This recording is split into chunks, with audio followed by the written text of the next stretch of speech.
Hello, hello, it is me, Angel Benton. Oh, I feel like the lens is a little bit gauze. There we go. That's better. I felt like before it was a little bit like gauzy, like those Elizabeth Taylor White Diamonds commercials where it's like there's so much Vaseline on the camera. You're like, is that a real person, right? Um, and you know what's hilarious? I know this is really not funny, but she's always like, because they keep airing this White Diamonds commercial, and I'm thinking she made a few commercials. Why did they picking this one to air? This isn't the smartest one to air, right? So they air this White Diamonds commercial, and on the White Diamonds commercial, she takes off her diamonds and she hands them to, because she's in some old wet. Here's the thing that I don't understand too, and I need this explained to me. So it's like some old western town, and remember, we're looking. It's so much Vaseline is practically like that, right? So, and we see her show up in a beautiful dress, but it's like an '80s style dress from like the 1980s, and they're all from like the 1800s. Okay, so they're playing. They're two old west gunfighters, but they're playing cards or whatever, right? So she comes and she takes her earrings off and she hands them to him and she says, "These have always brought me luck." They didn't always bring you luck, girl. I'm just saying, they didn't bring you luck last time, right? Anywho, I'm sorry.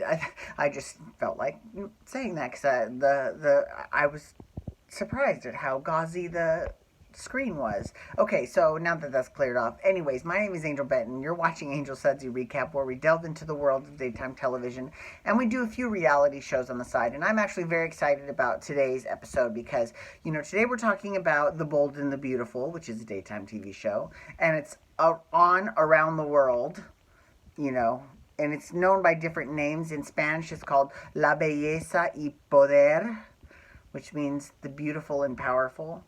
Or in Italy, it's just called Beautiful. So it all depends on what country it is, but it is popular in a lot of different countries in the world. In fact, I would probably say that The Bold and the Beautiful is the one that's seen in the most countries in the world. And I think that part of the reason why is that it is only a half an hour, and it's a lot easier to sell that in foreign markets than it is an hour-long drama, which is the other two. I mean, Young and the Restless airs in some foreign countries, and so does Days, but General Hospital doesn't air, I don't think, in any foreign countries ever. And what's unfortunate is that none of the shows air in Japan, because with Japanese dramas, they have a beginning, a middle, and an end. And then the story ends and they do a different story on a completely different show. That's how it works in Japan. They don't do that on Bold and Beautiful. Obviously, it's been on for 30 years. So, yeah, we're talking like at the most, well, the most would be 1 year, and those are the old school dramas in Japan, like a Yoshitsune or a Genroku Ryoran. Those are like those costume period piece dramas. Those run for a year. Um, but even still, the beginning, the middle, and the end, and then it's done. So unfortunately, that does not translate well to the American soap operas. So that is unfortunate because Japanese fans are the best in the whole wide world. They are incredible. Anywho, all right. So back to The Bold and Beautiful. The reason why I'm so excited about today's episode.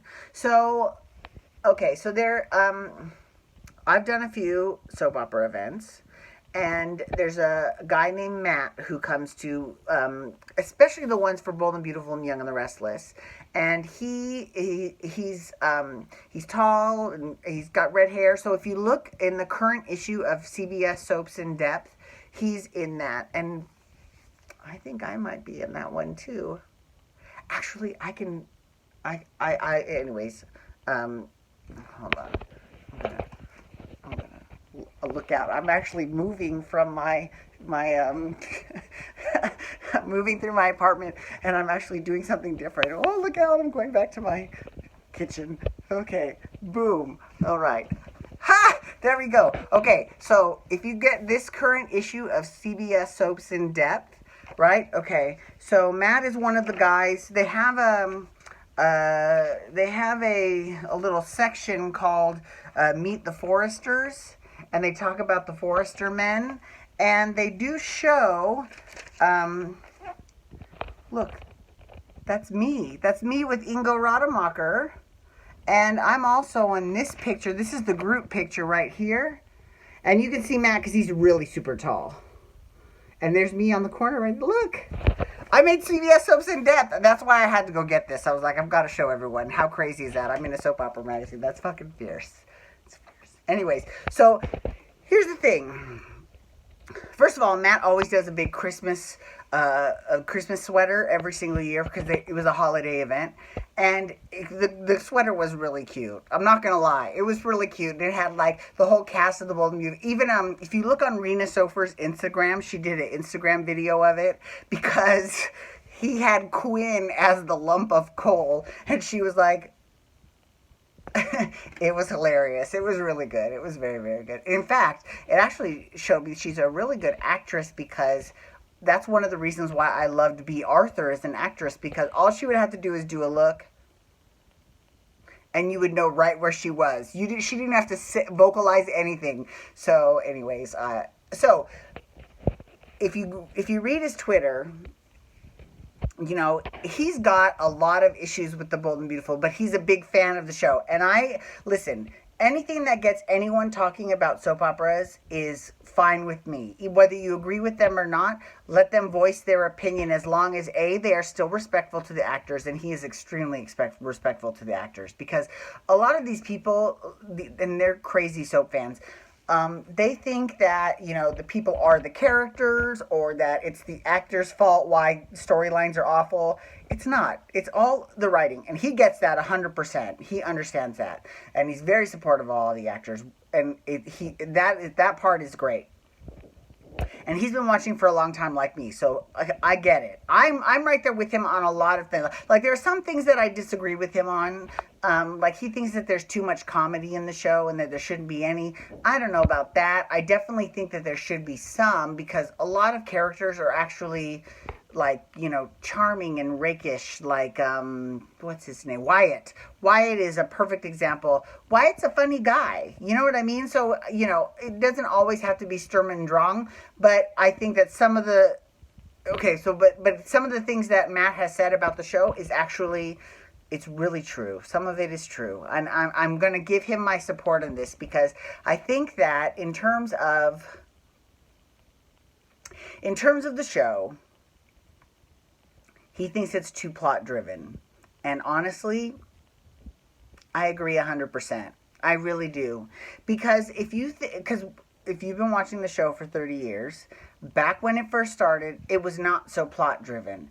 Now, the reason why it's that way, that might, you know, that could be because maybe the younger people need a plot driven show because they have a shorter attention span, but it's sort of doing a disservice to those of us who have watched the show for a long time.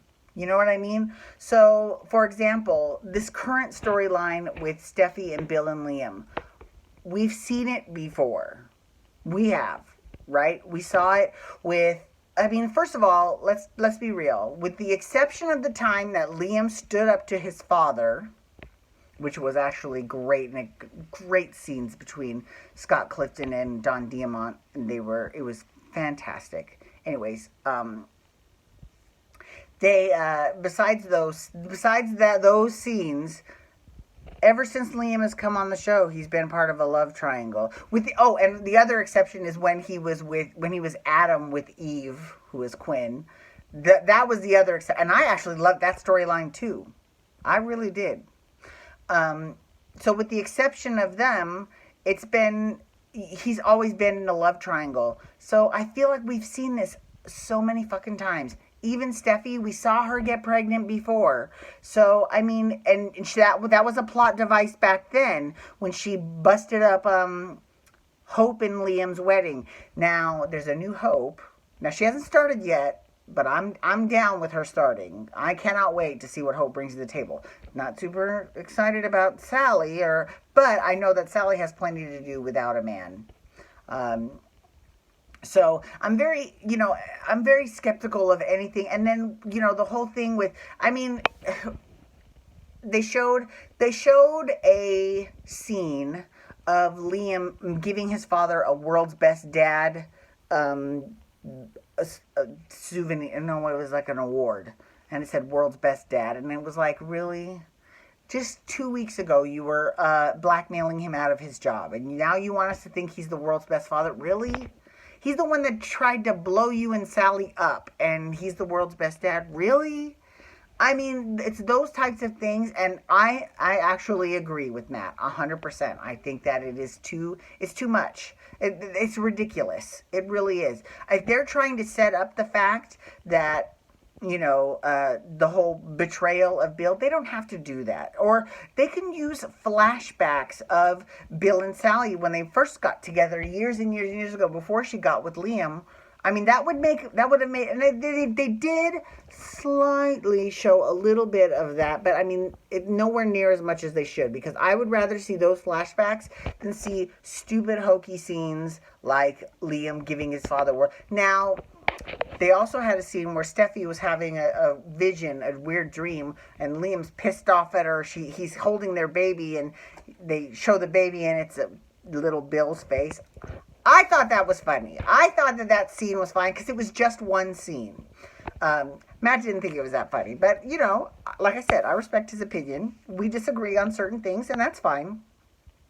But we agree on a lot. Like, and I respect him because he will make his opinions known, but he's not disrespectful. And I think that is the type of discourse that we need to encourage of our soap fans. We need to talk about the shows, and we need to say, this is ridiculous, And many times they've said that a show's fans are better stewards of the show's history than the current writing staff. And that's been written. Like, a lot of people have said that. Lots of various people have said that, about not just about this show, but lots of shows. So I definitely think that if you're not a fan of the show, you should at least be doing your homework on what's been going on. Like, you should at least be watching old episodes. And in a day and age where they've got all the old episodes on the CBS app, there is no excuse for you not to. I'm just saying. I agree that it is a little too, and like, the Sheila Carter, she came back. It was a fucking great entrance for her back. It was fantastic. Now, I mean, it does leave a few questions in my mind, like who was the Phyllis lookalike? If it wasn't Sheila with her plastic surgery, then who the hell was that? I mean, but that's a Young and the Restless question. It's not really a Bold and Beautiful question, but it really is kind of sad what they've done with her. I mean, they've reduced her to a plot point too. I mean, and the whole thing with that painting, I agree with Matt. That was silly. That was silliness. And the whole thing with Mateo, I hated that storyline. I hated the Mateo storyline. I felt like they were trying to shove Mateo down our throats. And here's the thing, and this is something that Carolyn Hinsey, who is the opinion columnist for Soap Opera Digest, this is something that her and I agree on, is that Matt probably agrees with us too. I don't know. But it's that I don't want you to tell me about some character's history off screen. I want you to show it. So I get that with a new character like Mateo, and you want the character to have a backstory, you don't have flashbacks because it is a new person. So you film the flashbacks. And then you air Days of Our Lives did the exact same thing recently with scenes with JJ and Jack. JJ and Jack were not on the show at the same time. But they brought Jack back and they did a few flashback scenes. And it was very well done. It really was. Now, here's the thing, though. Because the show is only a half an hour, I feel like some of the problems make it are worse than they really are. Like, because, like, for example, if you've only got 30 minutes of a show, which if you take out all the commercials and stuff, it's only like 15 minutes, right? So if you only got 15 minutes a day, you know, then we notice, the fans notice when there's too much spent on stupid dialogue like Liam, or the whole storyline with Mateo being shoved down our throats. You know, show it, don't tell us it. If they've got an established history. Now, if it's a new character and then we find out later on that they have a history, that's different. That's a completely different story, and I'm okay with that. But in terms of, like, someone that should have an established history, and they keep talking about, oh, you really, I mean, like, it was just so, it was ridiculous. I think that whole storyline was ridiculous. And give Ivy something to do. I fucking love Ivy. I love Ivy. I want to see Ivy more often. I'm just saying. Okay. Anyways. Excuse me. Thank you so much for logging on today. I know I've gone over. It's like close to 16 minutes. But this was important, and I agree with him on a lot of the things that he says. So, please feel free to follow me on Twitter, Instagram, and Snapchat at Angel Benton. You can hashtag Bold and Beautiful to talk about the Bold and the Beautiful. Or you can also hashtag Pump Rules to talk Vanderpump Rules. I'm doing that next. And you can hit that subscribe button on my YouTube channel to get my YouTube videos sent to your email inbox every single day. Alrighty, everyone. Thank you so much for logging on and bearing with me today. I appreciate it. Peace out. Wubba, wubba, wubba.